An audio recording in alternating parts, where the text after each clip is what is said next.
How to set the remit of a climate assembly. Climate assemblies bring together a diverse group of everyday people to learn, to deliberate, and to make recommendations on aspects of the climate crisis. Setting their remit, the question they aim to answer, is critical to their success. Getting the remit right has a significant effect on the potential impact of an assembly. The remit should be timely, it should be relevant and balanced, considering time and money constraints. Remits are often set by the commissioning body, but it is a chance for input from stakeholders, from the public, or even assembly members themselves. One of the big questions is whether the remit should be broad or tight. Broad remits tend to be favoured by national assemblies. For example, how to reduce greenhouse gas emissions in line with the Paris agreements.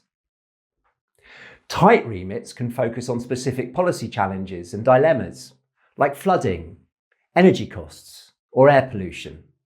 An alternative approach is to ask the participants to evaluate policy options or scenarios, but this leaves less space for members to be creative. The remit should include a commitment for the Commissioner to formally respond to the Assembly and ensure a robust follow-up. Our recommendations for a remit? Seek advice from people who have done this before. Involve key stakeholders.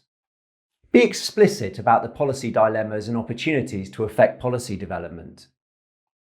Include a commitment to follow up with specific timescales for formal responses. Read more under guidance on our website and join us in the effort to enhance the impact of climate assemblies.